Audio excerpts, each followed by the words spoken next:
तो भी आप उस धन के होते हुए भी खुश नहीं हो सकते। लेकिन जैसे हम धन शब्द सुनते हैं हमारे दिमाग में रुपए, पैसे, गहने, बर्तन आने लगते हैं। तो चलिए आज गुरुजी से हम धनतेरस के महत्व के बारे में जानेंगे और कुछ अनसुनी कहानियां भी गुरुजी जो हमें बताएंगे। तो सबसे पहले गुरुजी हमारे इस खास कार्यक्रम में आपका बहुत बहुत स्वागत है। धन्यवाद। समस्त देशवासियों को धनत्रयोदशी की बहुत बहुत बधाई। और यह जब धनतेरस का त्योहार है आपके लिए बहुत ही शुभ हो, मंगलमय हो और आप खूब आगे बढ़ें, प्रगति करें, आपके घर में सुख, समृद्धि, ऐश्वर्य और आपका स्वास्थ्य उत्तम हो। तो चलिए इसी शुभकामना के साथ इस कार्यक्रम को आगे बढ़ाते हैं। और गुरुजी सबसे पहले बताइए हमारे दर्शकों की धनतेरस आखिर क्यों मनाते हैं? जी देखिए रंजना, धनतेरस के बारे में कहा जाता है कि यह जो कार्तिक मास होता है, कार्तिक मास के कृष्ण पक्ष की त्रयोदशी तिथि को धनतेरस का पर्व मनाया जाता है।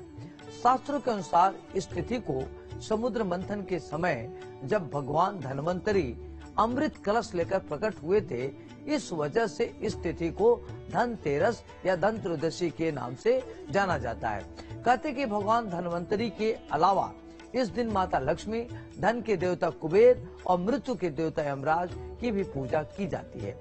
इस दिन दीपावली का जो पर्व शुरू हो जाता है और इस दिन सोना, चांदी, नए बर्तन खरीदना अति शुभ माना जाता है। धनतेरस, इसको धनत्रयोदशी कहा जाता है।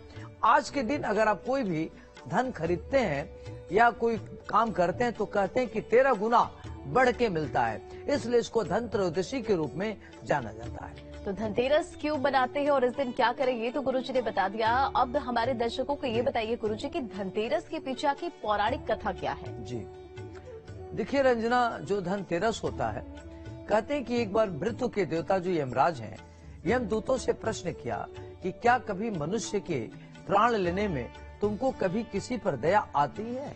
यमदूतों ने कहा कि नहीं महाराज, हम तो केवल आपके दिए हुए निर्देशों का पालन करते हैं। फिर यमराज ने कहा कि बेझिझक होकर बताओ कि क्या कभी मनुष्य के प्राण लेने में तुम्हें दया आई है?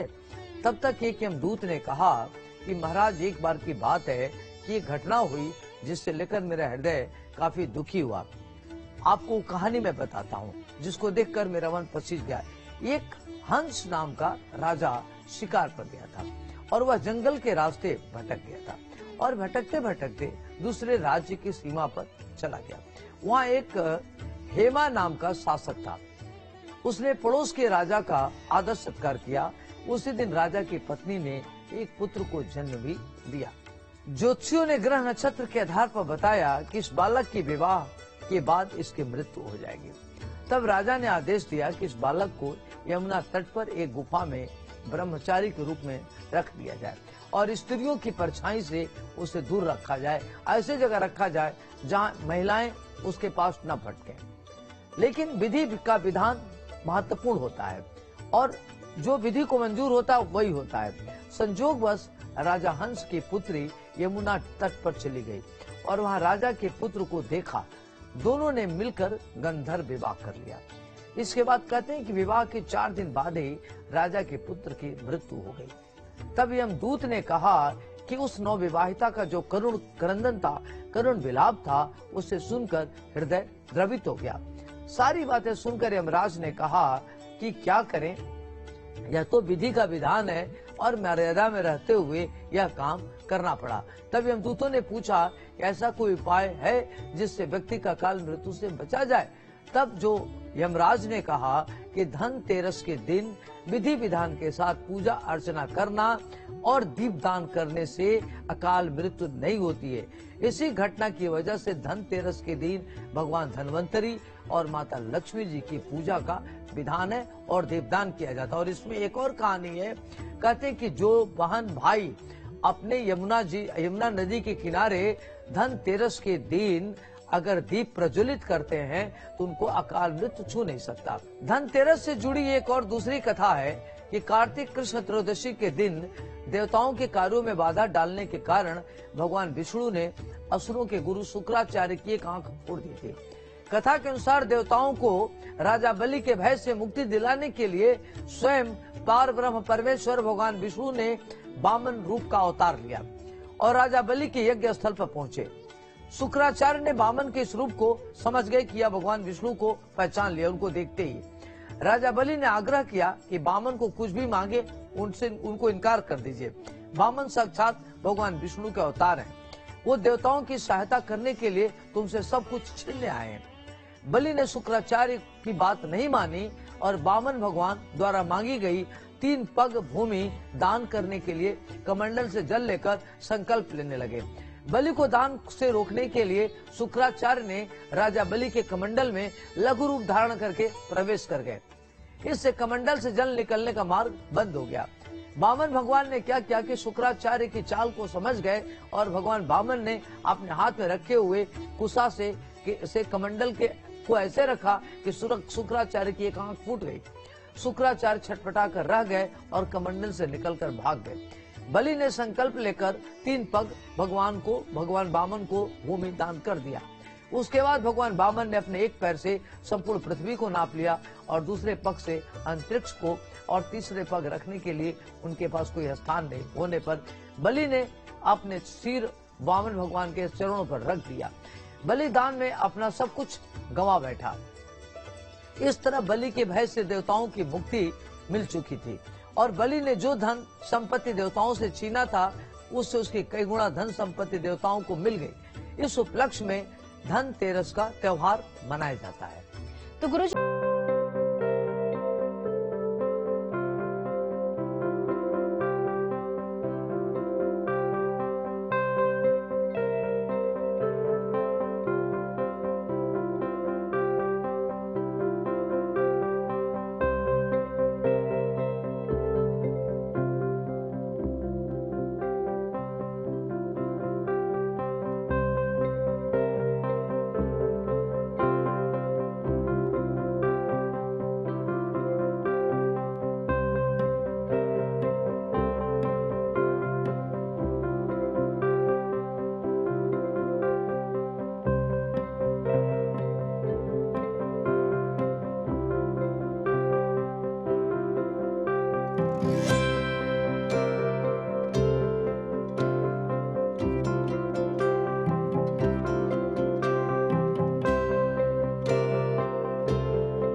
लोग ये सोचते हैं कि आज हम कुछ खरीद लें कि हमको पूरा वर्ष भर 13 गुना वृद्धि के रूप में मिलेगा। तो धनतेरस के दिन चांदी खरीदने की भी प्रथा है। इसके पीछे यह कारण माना जाता है कि चंद्रमा का प्रतीक है। चंद्रमा भी समुद्र मंथन में ही प्रकट हुआ था, जिसको चंद्रमा के भाई के रूप में मानते हैं। वो जो हमें शीतलता प्रदान करता है और मन में संतोष रूपी धन का वास होता है। कहते हैं कि संतोषम परम सुखम, संतोष ही बड़ा धन है। संतोष को सबसे बड़ा धन कहा जाता है। जिसके पास संतोष है वही स्वस्थ है, वही सुखी है और वही धनवान है। कहते हैं कि हेल्थ इज वेल्थ, और जिसको संतोष है उसके पास धन भी है, उसका स्वास्थ्य भी ठीक है, उसका मन भी ठीक है। और चंद्रमा मन का कारक होता है। इस वजह से धनतेरस की विशेष रूप से पूजा की जाती है और बर्तन खरीदने का प्राविधान है। तो बर्तन खरीदने के प्राविधान के बारे में आपने गुरुजी बता दिया, लेकिन कहते हैं कि धनतेरस के दिन में झाड़ू भी खरीदते हैं लोग। इसके पीछे की आखिर वजह क्यों और क्यों खरीदी जाती है? देखिए, धनतेरस के दिन झाड़ू खरीदना अति शुभ माना जाता है।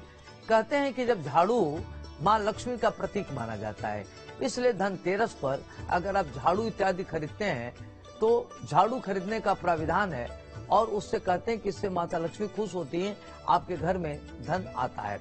मान्यता किस दिन अगर कोई भी नई झाड़ू लाने से माँ लक्ष्मी की कृपा आपके घर पर बरसती है और आपके घर में धन का आगमन होता है। तो धनतेरस के दिन झाड़ू जरूर लेना चाहिए। तो धनतेरस के दिन बर्तन और झाड़ू के महत्व के बारे में तो गुरुजी आपने हमारे दर्शकों को बता दिया, लेकिन धनतेरस के दिन क्या नहीं खरीदना चाहिए वो भी बताएं। जी, देखिए रंजना, धनतेरस बड़ा महत्वपूर्ण दिन है और इस दिन ये दीपावली के पहले का त्योहार है। तो व्यक्ति जीवन में कहते हैं कि जहाँ धन है, जहाँ अर्थ है, वहाँ सब कुछ है। अर्थ के बिना सब व्यर्थ है। तो अपने को हम कैसे सावधानी बरतें कि हमारे यहाँ धन भी रहे, सम्मान भी मिले और हमारा कोई नुकसान न हो। तो धनतेरस के दिन खास तौर से धारदार वस्तुएं जैसे चाकू है, कैंची है, पिन है, सुई है या धारदार सामान खरीदने से बचना चाहिए। धनतेरस के दिन इन चीजों को खरीदना शुभ नहीं मानता है। कहते हैं कि धनतेरस के दिन ये चीजें खरीदने से कंगाली आती है। धनतेरस के दिन प्लास्टिक की बनी चीजें नहीं खरीदनी चाहिए। कहते हैं कि प्लास्टिक की बनी चीजें खरीदने से व्यक्ति घर में दरिद्रता आती है। प्लास्टिक के सामान से घर में बरकत नहीं आती। इसलिए धनतेरस के दिन प्लास्टिक का कोई भी सामान बिल्कुल भी नहीं खरीदना चाहिए। और धनतेरस के दिन जैसे कांच का बर्तन नहीं लेना चाहिए। कांच का संबंध राहु ग्रह से होता है। राहु आता है तो इल्यूजन पैदा करता है, भ्रम पैदा करता है, घर में कलह होता है, घर की सुख चैन समाप्त हो जाए। इसलिए धनतेरस के दिन इस तरह की चीजें नहीं करनी चाहिए। खास तौर से वो चीज करी जिसके नाते बरकत हो, वही करना चाहिए। इन सब चीजों को खरीदने से बरकत नहीं होती। धनतेरस के दिन लोहे की चीज नहीं खरीदनी चाहिए।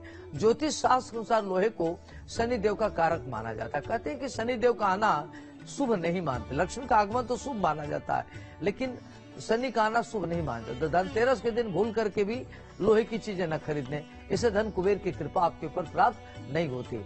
धनतेरस पर कई लोग क्या करते हैं, एल्युमिनियम के बर्तन का सामान खरीद लेते हैं। एल्युमिनियम पर भी राहु का प्रभाव होता है, इसलिए दुर्भाग्य का सूचक है। तो धनतेरस को लेकर के जो शुभ त्योहार है, एल्युमिनियम की कोई भी नई चीज खरीदने से बचना चाहिए। तो धनतेरस पर क्या खरीदे क्या ना खरीदे, गुरुजी आपने हमारे दर्शकों को बताया। अब इस दिन भी पूजा पाठ का एक विशेष महत्व है, तो धनतेरस से पूजा की विधि विधान के बारे में भी बताएं। जी देखिए रंजना, धनतेरस के शाम क्या करें कि आप उत्तर दिशा में, उत्तर दिशा जो कुबेर का स्थान होता है और धन की देवी जो लक्ष्मी है उनका स्थान मानते हैं, नॉर्थ ईस्ट का कोना। धनवंतरी भगवान और माता लक्ष्मी की तस्वीर एक चौकी पर रखें, वहाँ घी का दीपक जलाएं, धूप, पुष्प, अक्षत, नैवेद्य, रोली, चंदन, वस्त्र इत्यादि अर्पित करें और मंत्रों का जप करें और धनवंतरी स्तोत्र का पाठ करें। इसके बाद आरती करें और घर के बाहर मुख्य द्वार पर आंगन में दीप जलावें। ऐसा करने से आपके घर में लक्ष्मी का आगमन होता है, क्योंकि कुबेर ही धन के स्वामी है। इसलिए कुबेर की पूजा अच्छे से जरूर करनी चाहिए धनत्रयोदशी के दिन। तो गुरुजी आपने धनतेरस के दिन पूजन विधि के बारे में तो जानकारी दी, अब जरा हमारे दर्शकों को बताएं कि कुबेर की पूजा क्यों की जाती है। देखिए रंजना, कहते हैं कि जो धन के देवता हैं, कुबेर को आश्रित शक्तियों का हरण करने वाला देवता माना जाता है। कुबेर धन के स्वामी भी हैं और इस दिन क्या करना चाहिए कि जो सायंकाल उत्तर दिशा में कुबेर यंत्र को स्थापित कर उस पर गंगा जल छिड़क कर रोली, चावल का तिलक लगाना चाहिए और उनको पुष्प अर्पित करना चाहिए, दीप प्रज्वलित करना चाहिए और उनको भोग लगाना चाहिए और मंत्र जप करना चाहिए, जिससे भगवान कुबेर खुश हो। उनका मंत्र है ओम यक्षाय कुबेराय वैश्रणाय धन धान्य अधिपतये धन धान्य समृद्धि में देहि दापय स्वाहा। इसके पश्चात कुबेर जी की आरती करें, उनको प्रणाम करके अपने सुख समृद्धि की प्रार्थना करें। वाकई गुरुजी, तो भगवान धनवंतरी ने आयुर्वेद को कैसे बनाया था और इसके पीछे की क्या कहानी है, जरा वो भी बताइए। देखिए, कहते हैं कि भारतीय परंपरा में स्वास्थ्य धन है, हेल्थ इज वेल्थ। तो भारतीय संस्कृति में स्वास्थ्य ही सबसे बड़ा धन माना जाता है। इस दिन राष्ट्रीय आयुर्वेद दिवस के रूप में भी मनाया जाता है। मान्यता है कि भगवान धनवंतरी को भगवान विष्णु का अंश अवतार कहते हैं। इन्होंने इस संसार में चिकित्सा विज्ञान का प्रचार और प्रसार किया था। इस दिन घर के द्वार पर 13 दीपक जलाए जाने की प्रथा है।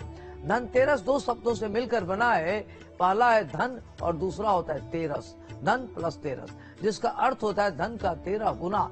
यानी भगवान धनवंतरी के प्रकट होने के कारण इस दिन को वैद्य समाज धनवंतरी जयंती के रूप में मनाई जाती है। गुरुजी, धनवंतरी को प्रसन्न करने के लिए किन मंत्रों का जाप करें, वो मंत्र क्या है? जी देखिए, मान्यता के अनुसार जो धनतेरस है वह खास तौर से हमेशा के लिए निरोगी काया पाने के लिए भगवान धनवंतरी को प्रसन्न किया जाता है। इसलिए धनतेरस की रात्रि में उत्तराभिमुख होकर धनवंतरी के मंत्र यानी ओम धनवंतरये नमः के जप से उत्तम आरोग्य की प्राप्ति होती है और इस मंत्र का जप करने से व्यक्ति में सुख, समृद्धि, ऐश्वर्य और अच्छा उत्तम स्वास्थ्य की प्राप्ति होती है। बहुत बहुत शुक्रिया गुरुजी, आपने हमारे दर्शकों को बहुत ही सरल शब्दों में बताया कि धनतेरस के दिन क्या करें, क्या ना करें, पूजन विधि क्या है और कई ऐसी कहानियों के बारे में भी आपने बताया जिसके बारे में बहुत से लोगों को जानकारी नहीं थी। बहुत बहुत शुक्रिया गुरुजी हमारे इस कार्यक्रम में आपको शामिल होने के लिए। धन्यवाद रंजना। पुनः एक बार धनत्रयोदशी की समस्त देशवासियों को बहुत बहुत बधाई और यह धनत्रयोदशी का त्योहार आपके लिए सुख, समृद्धि, ऐश्वर्य और उत्तम स्वास्थ्य का वाहक बने, यह भगवान विष्णु जी से हमारी हार्दिक प्रार्थना।